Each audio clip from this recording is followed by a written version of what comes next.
Hello students, class 12 CBSE application of derivatives previous year questions ஓட solution பார்க்கலாம். இது ஒரு 5 mark question, important questions தான், நிறைய வருஷம் கேட்டிருக்காங்க. NCERTல இருக்கக்கூடிய question தான்.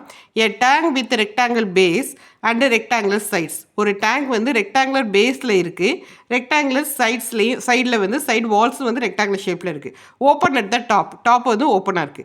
It's constructed so that the depth is 2 meters. So இங்க given வந்து பார்த்தீங்கன்னா depth is 2 meter. Depth அப்படிங்கிறது இங்கே h is equal to 2 meter. ஏன்னா rectangle அப்படிங்கிறப்ப அதோட dimension வந்து length, breadth, height. So இங்கே depth we consider as height of the tank. So height வந்து இங்கே வந்து 2 meter.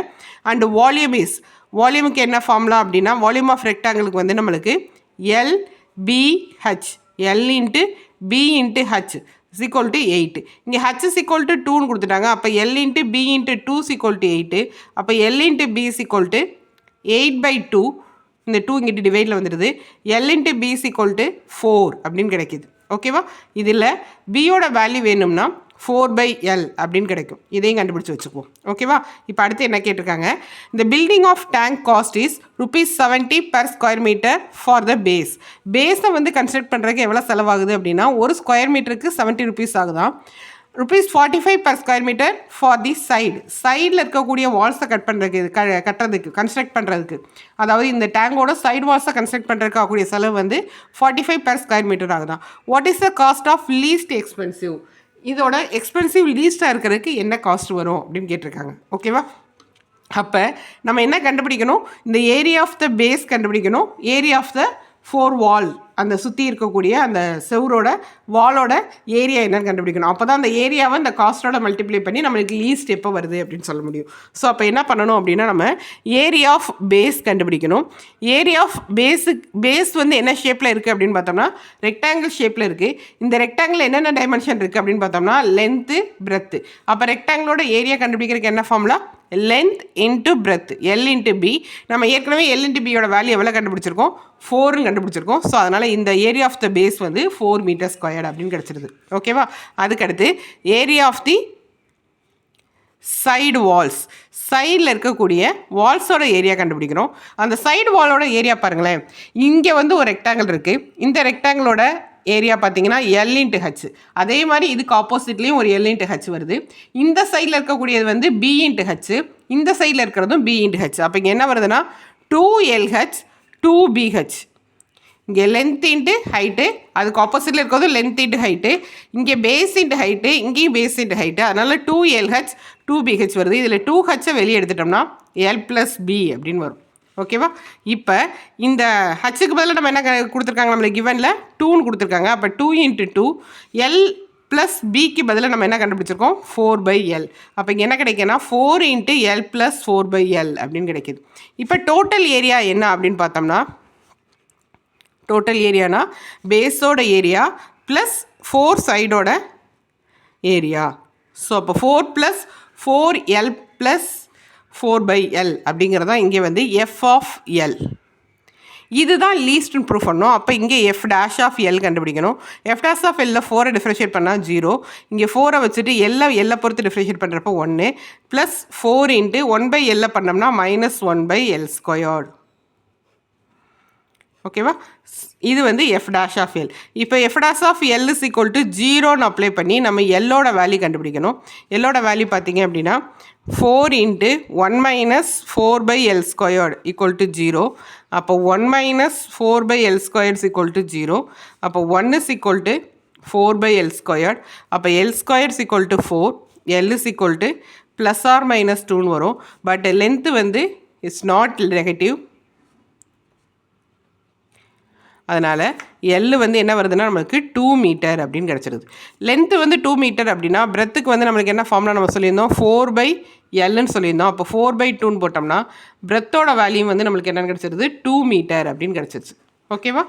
இப்போ இது லீஸ்ட் தான் அப்படின்னு நம்ம ப்ரூவ் பண்ணோம். அதாவது இந்த ஏரியா வந்து நம்மளுக்கு லீஸ்ட் அப்படின்னு ப்ரூவ் பண்ணுறதுக்காக F' ஆஃப் L கண்டுபிடிக்கணும்.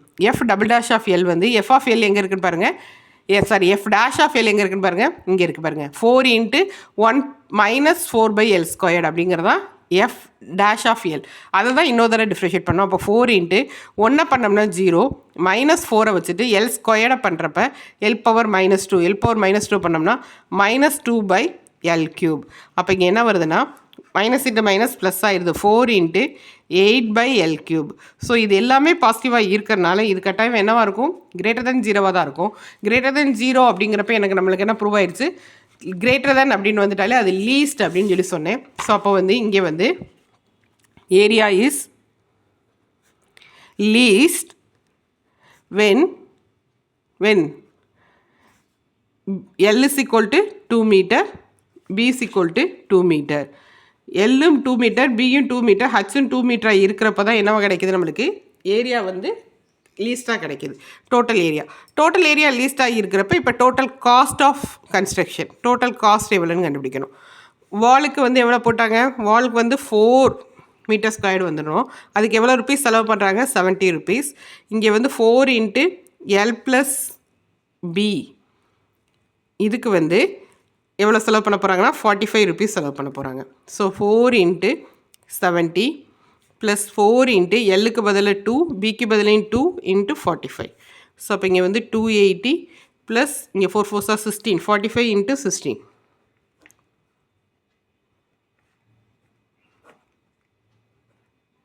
720. ஸோ மொத்தமாக அவங்க எவ்வளோ செலவு பண்ணியிருக்காங்க, ஒரு 1000 rupees they will construct in the tank. ஓகேவா? ஸோ இப்போ இங்கே என்னென்ன பண்ணணும் அப்படின்னா, நம்மளுக்கு கொடுத்துருக்கிறது வந்து என்ன கொடுத்துருந்தாங்கன்னா டெப்த்து கொடுத்துருந்தாங்க, வால்யூம் கொடுத்துருந்தாங்க. அந்த வால்யூமில் இந்த டெப்த்தை அப்ளை பண்ணி நம்ம L இன்ட்டு B என்னன்னு கண்டுபிடிக்கிறோம். இந்த L இன்ட்டு பிலேருந்து B in terms of L, பியை வந்து எல்ல வர மாதிரி கண்டுபிடிச்சி வச்சுக்கிட்டோம். ஓகேவா? இப்போ இந்த காஸ்ட்டு வந்து லீஸ்ட்டாக இருக்கிறதுக்கு என்னென்னு கேட்டிருக்காங்க. காஸ்ட்டு கண்டுபிடிக்கணும்னா ஏரியா வேணும். அப்போ ஏரியா ஆஃப் த பேஸில் வந்து என்ன இருக்குன்னா, நம்ம டைமென்ஷன் L இன்ட்டு B இருக்குது. ஸோ அப்போ ஏரியா ஆஃப் த பேஸ் வந்து L இன்ட்டு பின்னு போட்டோம்னா L இன்ட்டு பிக்கு நம்ம என்ன கண்டுபிடிச்சிருக்கோம்னா, இங்கே ஏற்கனவே வால்யூமில் அப்ளை பண்ணி கண்டுபிடிக்கிறப்ப 4 கிடச்சிச்சு. ஸோ L இன்ட்டு பிக்கு பதிலாக 4 மீட்டர் ஸ்கொயர் கிடச்சிருச்சு. அதாவது ஏரியா ஆஃப் த பேஸ் வந்து 4 மீட்டர் ஸ்கொயர் கிடச்சிருச்சு. சைடில் கன்ஸ்ட்ரக்ட் பண்ணக்கூடிய வால் அதோட ஏரியா கண்டுபிடிக்கிறதுக்கு என்ன ஃபார்ம்னா 2h into L + B curved surface area of the cuboid அப்படின்னு கூட எடுத்துக்கலாம். 2h into L + B. அதில் வந்து ஹச்சுக்கு பதிலாக நம்மளுக்கு 2ங்கிறது கிவனில் இருக்குது. எல் வச்சுட்டு பிக்கு பதில் நம்ம என்ன கண்டுபிடிச்சிருக்கோம், 4/L. அதை அப்ளை பண்ணி எல்லாத்தையும் இன் டேர்ம்ஸ் ஆஃப் எல்லில் மாற்றிடுறோம். அதாவது 2 வேரியபிளாக இருக்கிறத சிங்கிள் வேரியபிளாக நம்ம சேஞ்ச் பண்ணிடுறோம். ஓகேவா? அப்போ தான் வந்து நம்ம டிஃப்ரெஷியேட் பண்ணுறதுக்கு ஈஸியாக இருக்கும். ஸோ இதை வந்து எஃப் ஆஃப் எல்னு எடுத்துகிட்டு எஃப் டேஷ் ஆஃப் எல் கண்டுபிடிக்கிறேன். இதை டிஃப்ரெஷியேட் பண்ணி எஃப் டேஷ் ஆஃப் எல் கண்டுபிடிச்சிட்டு அந்த F dash of L equal to 0ன்னு அப்ளை பண்ணி எல்லோட வேல்யூ என்னென்னு கண்டுபிடிக்கிறேன். இந்த எல்லோட வேல்யூ வச்சுட்டு பியோட வேல்யூ என்னென்னு கண்டுபிடிச்சிக்கிறேன். இப்போ F double dash of S கண்டுபிடிக்கிறேன். இந்த F double dash of L வந்து எனக்கு கிரேட்டர் தென் 0வாக இருக்குது அப்படின்னா ஏரியா வந்து லீஸ்ட்டுன்னு அர்த்தம். ஸோ ஏரியா வந்து லீஸ்ட் அப்படிங்கிறது எப்போ கிடைக்குது அப்படின்னா L 2ஆவோ B 2ஆவோ H 2ஆவோ இருக்கிறப்ப இதை வச்சுட்டு காஸ்ட் ஆஃப் த டேங்க் கண்டுபிடிக்க போகிறேன். கன்ஸ்ட்ரக்ஷன் காஸ்ட் ஆஃப் டேங்க் வந்து காஸ்ட் ஆஃப் பேஸில் இருக்கக்கூடிய ஏரியா வந்து 4 மீட்டர் ஸ்கொயர். அதுக்கு ஆகக்கூடிய செலவு வந்து ஒரு ஸ்கொயர் மீட்டருக்கு வந்து 70 ருபீஸ். அது மாதிரி wall curved surface area of the wall அதுக்கு வந்து நம்ம கண்டுபிடிச்சது 4 இன்ட்டு L + B. எல்லோட வேல்யூ நம்ம என்ன கண்டுபிடிச்சிருக்கோம், 2ன்னு, பியோட வேல்யூ 2 தான் கண்டுபிடிச்சிருக்கோம். அதுக்கு செலவு வால் கட்டுறதுக்கு எவ்வளோ செலவு அப்படின்னா ஸ்கொயர் மீட்டருக்கு 45 ருபீஸ். ஸோ இது எல்லாத்தையும் மல்டிப்ளை பண்ணி சிம்ப்ளை பண்ணோம்னா நம்மளுக்கு டோட்டல் காஸ்ட் லீஸ்ட் காஸ்ட் என்னன்னு கிடச்சிருச்சு. ஓகேவா? இந்த வீடியோவை உங்கள் ஃப்ரெண்ட்ஸ் எல்லாத்துக்கும் ஷேர் பண்ணுங்கள். இது ரொம்ப இம்பார்ட்டன்ட் கொஸ்டின். இதே மாதிரி நிறைய ப்ரீவியஸ் இயர் கொஸ்டின்ஸ் நம்ம சேனலில் அப்லோட் ஆகிருக்கு, இனியும் அப்லோட் ஆகும். அதையும் ஃபாலோ பண்ணுங்கள், லைக் பண்ணுங்கள், ஷேர் பண்ணுங்கள், கமெண்ட் பண்ணுங்கள், சப்ஸ்கிரைப் பண்ணுங்கள். தேங்க்யூ.